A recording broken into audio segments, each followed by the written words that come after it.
Hello friends आपने अभी पिछले भाग में सभी पात्रों का परिचय सुना। अब हम उपन्यास में आगे बढ़ते हैं, इसी उम्मीद के साथ कि आपको बहुत पसंद आएगा। अगर आपने अभी तक हमारे चैनल को सब्सक्राइब नहीं किया है तो उसे सब्सक्राइब ज़रूर कर लें और बेल आइकन प्रेस कर लें, जिससे कि आपको आने वाले सभी एपिसोड का नोटिफिकेशन मिल सके। तो फ्रेंड्स चलिए आगे बढ़ते हैं। आज पता नहीं क्यों मगर पाखी बहुत सुस्त और बेचैन थी। शरण्या को स्कूल ना आते हुए 2 दिन हो गए थे। कल फ़ोन पर पूछा तो पता चला कि उसे बुखार आ गया था। ऐसा मालूम पड़ रहा था कि दोस्ती में वो भी बुखार महसूस कर रही थी। नंदिनी मैम ने अटेंडेंस ली तो पाखी की थकी सी सुस्त आवाज़ सुनकर ही चौंक गई। पाखी, आर यू ओके बेटा? You are not sounding good. Ma'am के इस वाक्य ने उसके थमे हुए आंसू गालों तक पहुंचा दिए। कितनी प्यारी हैं नंदिनी मैम, एकदम माँ जैसी चिंता जता रही हैं मेरी आवाज़ सुनकर। 35-40 बच्चों में किसी एक की आवाज़ से उसके परेशान या बीमार होने का अंदाज़ा लगाना जादू नहीं है तो क्या है। काश काश नंदिनी मैम जैसी ही दूसरी कोई मम्मी मुझे भी मिल जाए। नंदिनी मैम जैसे इंसान से अगर पापा को मिलवाया जाए तो शायद पापा भी मना नहीं कर पाएंगे। अपने इस विचार पर पाकी खुद ही मन इतराने लगी। तभी उसके दिमाग में एक शैतानी तरकीब कौंधने लगी। मैम, पाखी ने कराहने का नाटक किया। नन्ही किताब मेज पर रख पड़ी छोड़कर लगभग भागकर पाखी के नज़दीक पहुंच गई। जल्दी ही पाखी स्कूल के रेस्टरूम में लेटी हुई थी। नन्ही मैम ने उसका बुखार और अन्य ज़रूरी चेकअप किया। बात करने पर पता चला कि पाखी को पहली बार पीरियड्स आए थे और दादी ने अपने ज़माने के हिसाब से उसको हिदायतें देकर स्कूल भेज दिया था। नन्ही सी जान माँ के सानिध्य और सही जानकारी के अभाव में शारीरिक और मानसिक दोनों तरह से प्रताड़ित महसूस कर रही थी। नन्ही ने पाखी को पीरियड से संबंधित सारी जानकारी दी, उसे इस समय की हाइजीन और साफ़ सफाई के बारे में भी समझाया और फिर उसे कैंटीन से लाकर गर्म पानी की थैली भी बना कर दी। सिकाई करते हुए कब पाखी की आंख लग गई उसे एहसास तक नहीं हुआ। पापा और भाई की आवाज़ सुनकर वो जागी तो देखा नन्ही मैम पापा और धीर भाई को उसकी देखभाल करने की हिदायत दे रही थी। पाखी फिर से अपनी ख्याली दुनिया में खो गई। कितने अच्छे लग रहे हैं ना पापा और मैम साथ में। भगवान जी, आपने मम्मी को छीन लिया। मैंने कुछ नहीं कहा, पर अब तो आप मेरी ये छोटी सी विश पूरी कर सकते हो ना, प्लीज़ भगवान जी। पाखी आंखें बंद करके प्रार्थना करने लगी।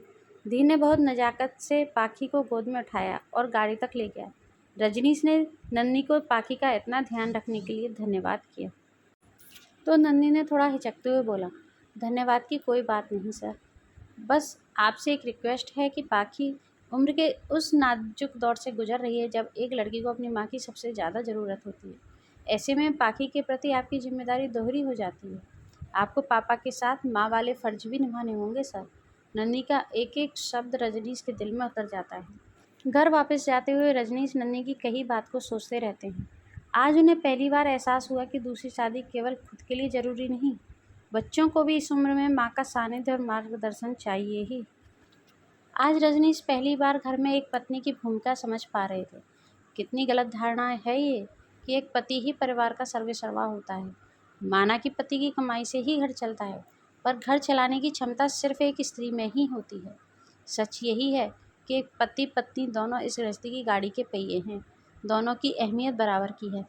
संगीता, तुम क्यों अपनी गृहस्थी बीच मझधार में छोड़कर चली गई? क्यों? रजनीश को एहसास तक नहीं था कि वो लोग घर पहुंच चुके थे। धीर की आवाज़ से उनका ध्यान टूटा। उन्होंने पाखी को गोद में उठाया और घर में प्रवेश कर गए। पाखी को रजनीश की गोद में देखते ही सुधाजी घबरा गई। रजनीश, क्या हुआ है मेरी बच्ची को? रजनीश अभी नन्ही की कही बातों में खोया हुआ था। माँ, हमारी पाखी को इस समय एक माँ की बहुत ज़रूरत है। रजनीश के मुँह से निकले ये चंद शब्द जहाँ सुधाजी और पाखी को अमृत समान लगे, वहीं धीर का चेहरा उतर गया। पापा ऐसा कैसे सोच सकते हैं? हमारे घर में, हमारी ज़िंदगी में और पापा के कमरे में किसी और को मम्मी की जगह देखना मेरे लिए पॉसिबल नहीं है।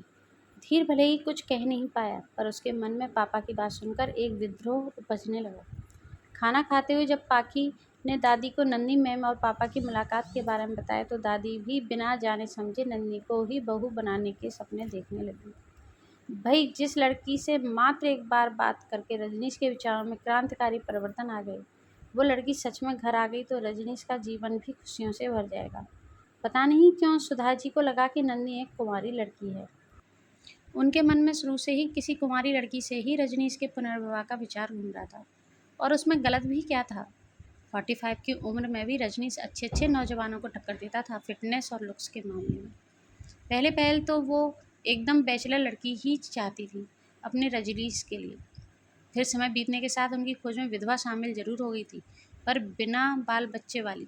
उनका मानना ये था कि वो अपना बच्चा साथ लाएगी तो हमारे बच्चों के साथ न्याय नहीं कर पाएगी, और बिना बाल बच्चे वाली होगी तो अपनी ममता भरपूर लुटाएगी उनके बच्चों पर पाखी का साथ देते हुए उन्हें जरा भी इल्म नहीं था कि नन्ही 2 बेटियों की माँ है। अब तो पाखी रोज़ स्कूल में आकर नन्ही पुराण शुरू कर देती, जिसमें आश्चर्यजनक रूप से रजनीश भी खूब दिलचस्पी दिखाता था।